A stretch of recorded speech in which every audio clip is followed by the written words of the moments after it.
Good morning, Westside. Good morning. Thanks so much for being here today.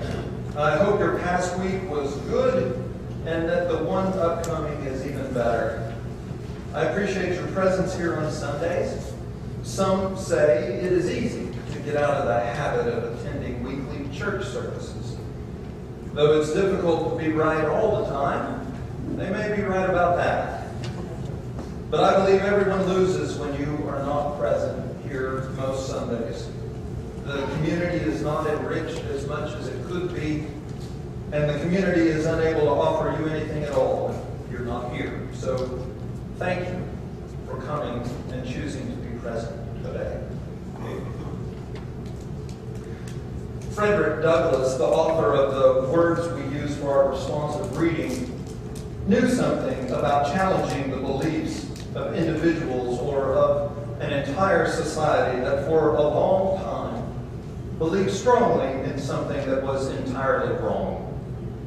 Douglass was born in Maryland into slavery, probably around the year 1818, and was uncertain who his father was. He was taught to read and write, though it was against the law to educate slaves. He then taught other slaves to read, using the New Testament as his text. And he would eventually escape the tyranny of his bondage around the age of 20, and later became well known for his skills as an orator. Many of the time believed slaves were serving in the roles ordained by God.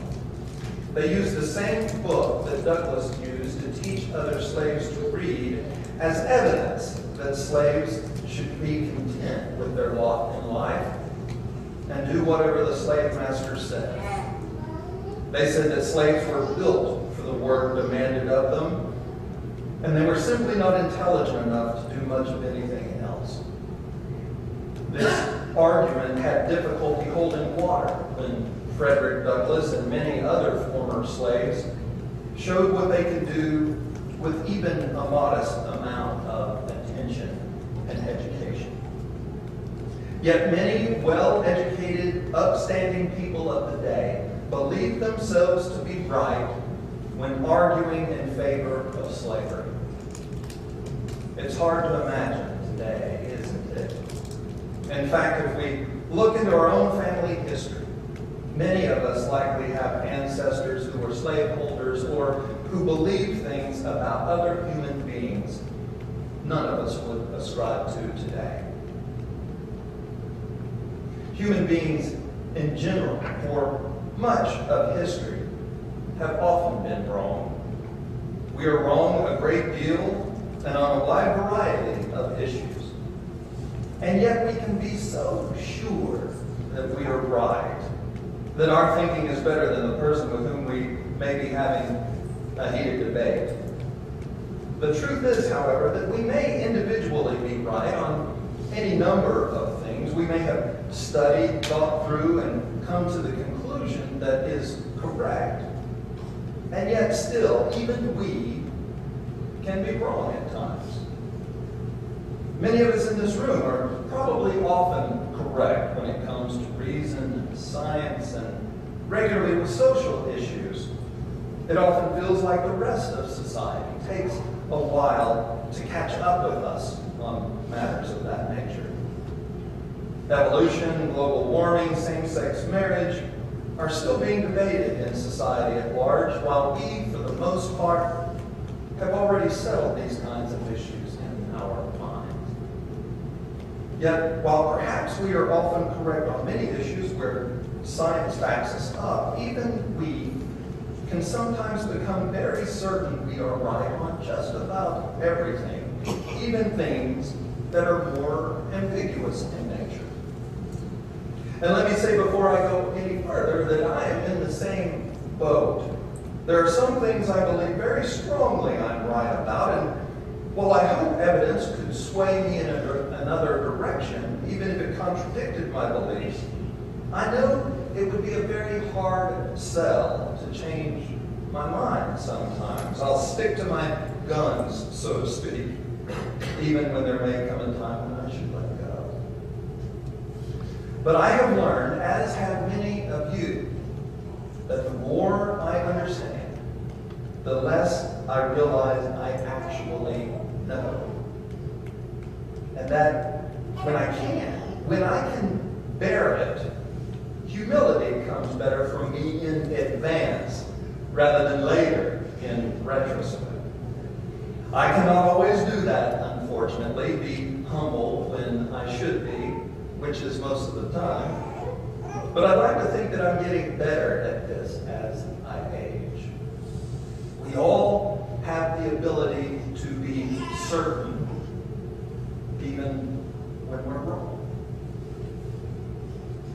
I recently read about an experiment conducted by a psychologist, Ulrich Neske, who taught at Cornell University. The day after the Challenger disaster, the space shuttle that tragically broke apart 73 seconds into its flight in 1986, the day after that catastrophe, the professor asked his class of 106 students to write down exactly how they found out about the explosion, where they were, what they'd been doing, and how they felt. 2.5 years later, the students were interviewed again. Only 10% of the students gave responses that corresponded with their journal entries. More than half had several discrepancies, and about 25% had strikingly different responses than what their journals contained. Simply put, they got it wrong. But many of these same students expressed a high level of confidence that their new responses were more accurate than what they had written the day after the event. One student said, "Yes, that's my handwriting, but that's not what happened." It shows that we can create new stories, new facts in our minds, even when our facts are erroneous. Now, some of you who've known me for a little while may have noticed that I only have one arm. My left arm was amputated when I was 13 years old because of bone cancer. But not all of you know that it feels like I still have two arms. Even though it was 34 years ago, my brain continues to send these signals that makes it feel like my amputated arm is still present, a phenomenon known as a phantom limb. I can even still regularly have pain, sometimes a shocking amount of pain, in an arm that does not exist. If I go with what I feel, with what I think is right, I have two arms.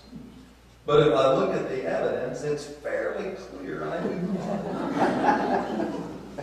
Yet we'll all do this same sort of thing, feeling like something is right even when it's not, but because the evidence is less clear than having an arm or not, we will hang on to what feels true.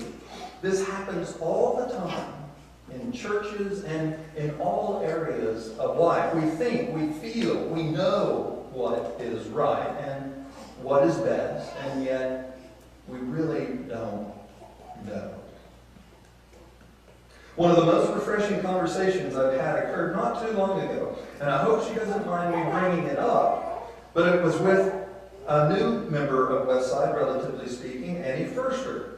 As most of you know, Annie is a retired Unitarian Universalist minister with years of experience in several of our churches. It was before I left for sabbatical, and she and I were having lunch one day to get better acquainted. We were talking about something related to the Unitarian Universalist Association. I honestly cannot remember what it was specifically, but I'll not likely soon forget her response. I asked her what she thought the answer was to whatever it was we were talking about, and she said, with a twinkle in her eye that I've come to very much admire, she said something like, "Oh, I don't know. It could be this or it could be that. We won't know until we try. And even then, we may not know for sure." It was such an honest and refreshing response. "I don't know," she said.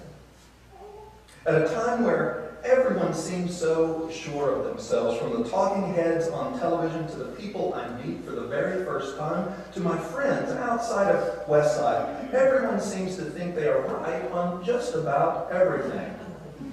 It's like 90% of people believing they are smarter than average, which is good for one's self-esteem, but a statistical impossibility. It's a cognitive bias known as illusory superiority. Sometimes we are so sure of ourselves and what we think and feel that we will refuse a second opinion. Sometimes it would serve us well, very well, in fact, to ask for a second opinion. Now, I could very well get into trouble for telling this story. I mean, there is a word in the story that refers to the physical makeup of a human male. When weighing whether or not to tell this story, I figured we were all adults here, and if not, we teach our young ones about these things in our comprehensive sexuality program, Our Whole Lives. Some of us may believe we are right and that there are words that should not be said from the pulpit. They may be right, but they may not be, so here it goes. In his doctor's office, Joe heard his physician say, "Joe, the good news is I can cure your headaches. The bad news is that it will require castration." The doctor continued, "You have a very rare condition which causes your testicles to press up against your spine, and the pressure creates one hell of a headache. The only way to relieve the pressure is to remove the testicles." As you might imagine, Joe was shocked and depressed. He wondered if he had anything to live for, but he felt like he had no choice but to go under the knife. The surgery completed, Joe soon left the hospital, and he was, for the first time in 20 years, without a headache. But he felt like he was missing an important part of himself, and as he walked down the street, he realized that he felt like a different person. And so Joe decided he should make a new beginning and live a new life.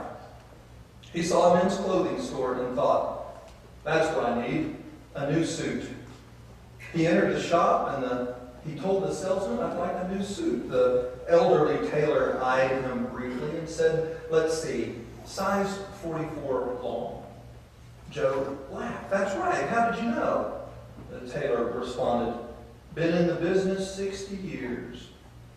Joe tried on what would be his new suit, and it fit perfectly. As Joe admired himself in the mirror, the salesman asked, "How about a new shirt?" Joe thought for a moment and then said, "Sure, why not?" The salesman eyed Joe and said, "Let's see, 34 sleeves and 16 and a half neck." Joe was surprised. "That's right. How did you know?"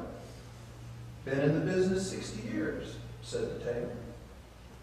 Joe tried on the shirt and it fit perfectly. Joe walked comfortably around the shop, and the salesman asked him, "How about some new underwear?" Joe thought for a moment and said, "Sure, why not?"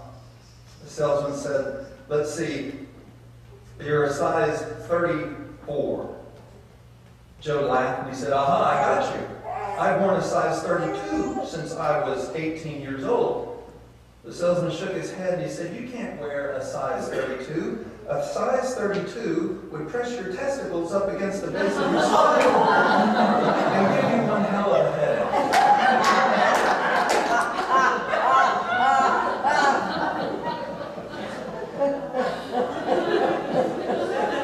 Sometimes it pays to get a second opinion. Sometimes even the most trusted professional, with all the education and experience in the world, can be wrong. Now, this has not been a reflection concerning any incident at Westside. There's no event or occurrence to which I'm referring this morning. I'm not castigating anyone or any episode, really. I'm not. This is merely a reminder that as smart as we are, as sure as we are, as confident as we are, we often do not really know what is best, but are working on our best guesses, and that does not always equal the right answer. This church has been in existence since August of 1994, so 18 years. We are close to celebrating 20 years of Westside. We have made a lot of very good decisions together, and we will make many more good decisions individually and collectively. And yet we may, individually and collectively, get something wrong every now and then. What has the potential to be hurtful is that with one poor decision, we sometimes have the propensity to forget about all the good ones. And even then, we may only be going on a feeling, something that seems real, that seems true, but like a phantom limb, is not even there at all. We're all in this together through the times that are good and the times that are tough. We're all in this together. And it's funny, it's interesting, that we will scoff at the idea of papal infallibility, that the head of the Roman Catholic Church on issues of faith and morals can make pronouncements that are error-free. We as a religious movement have dismissed the idea that the Bible and other religious scriptures are inerrant, that the biblical texts contain no errors. And yet sometimes we can remain convinced of our own inerrancy, our own infallibility. Voltaire is reported to have said, "Judge a man by his questions rather than his answers." Let us, as a church, as often as we can, focus on the questions of life. Let us, as a church, set an example to walk in love humbly with one another when we are right and when we are wrong. Let us, as individuals, extend grace to others who make mistakes, and let us extend that same grace to ourselves as we go through life, doing the absolute best we can. Sometimes it's just fine to admit, I don't know. Because we do know. It's difficult being right all the time. As we rise together in body or spirit and join in singing our closing hymn, number 112, do you hear?